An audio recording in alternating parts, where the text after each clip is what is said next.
गायत्री, अगं किती त्रास करून घेतेस स्वतःला. अरुण दादा, 20 वर्ष ह्या घरात संसार केला मी. इथली माणसं, इथल्या वस्तू,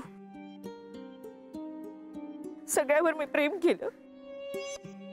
ते सोडून जाताना खूप वाईट वाटलं होतं मला तेव्हा, पण आता जास्त वाईट वाटतंय रे. ह्या घरामध्ये पोलीस, संशय, गुन्हा, पुरावे हे शब्द मला नाही सहन होत. खूप त्रास होतोय मला, खूप. अगं पण ताई, तू का रडतेस आणि कुणासाठी? आम्ही दोघं आहोत ना.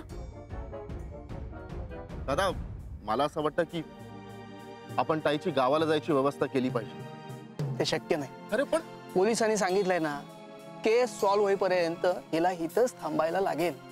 अरे पण ती राणी तिला अजून त्रास देईल. आधी सगळ्यांचा विचार करून ती स्वतःला किती त्रास करून घेते बघितलंस ना.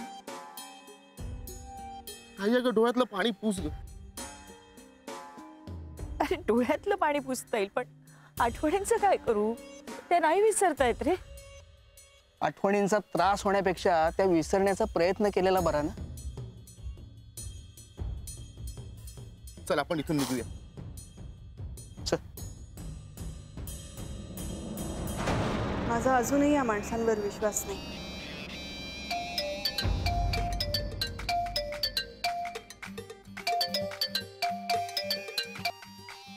हॅलो,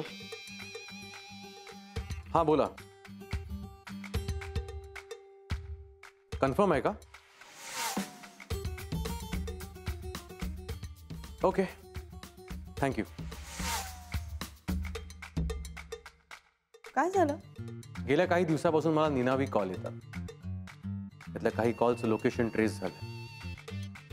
ते कॉल्स ह्याच परिसरातून केले गेले. कॉल्स कशाबद्दल? मी सांगतो ना मॅडम.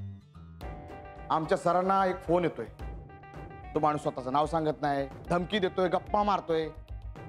तो माझ्या समोर येऊ द्या हो. असा बुकलून काढणारा मी त्याला. मेमाने, ठीक आहे, येतो. चला शरदराव.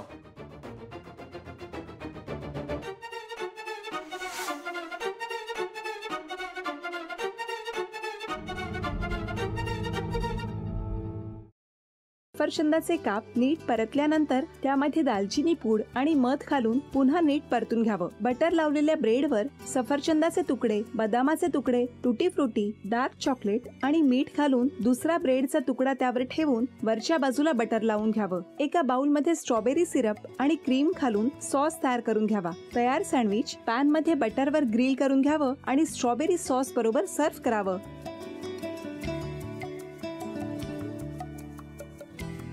हे जेव्हा बोलत होते तेव्हा मी बघत होतो की या दोघांनी स्वतःचा संसार उभा केलाच, पण स्वतःच्या संसाराबरोबर अनेकांच्या आयुष्यात आनंद निर्माण केला.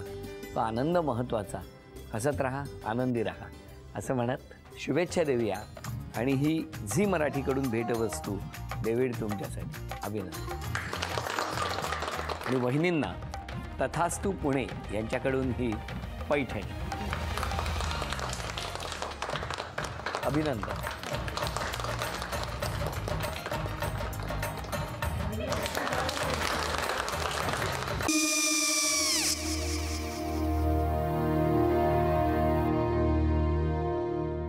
काय गो?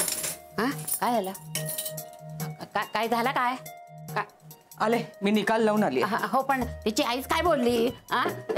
तिला वाटलं का सगळ्या निशाने आपल्या चुका कबूल केल्या का? आई मी चांगलं सुनावून आली आहे.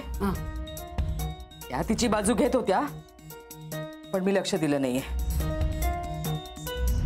खूप झालं आता. चांगुलपणा खूप झाला. मऊ दिसलं ना की कोपऱ्याने खणतात ना माणसं, ते असं. अगो पण आईच म्हणली काय तिची? पटला काय ती का? मला माहिती नाहीये. आई मी तुम्हाला नंतर फोन करते. हो. आणि आई बाबा जे बोलले त्याचं वाईट नका वाटून घेऊ. सॉरी. सॉरी काय त्या नेहा आले. आई मी येते. होय काकू येते.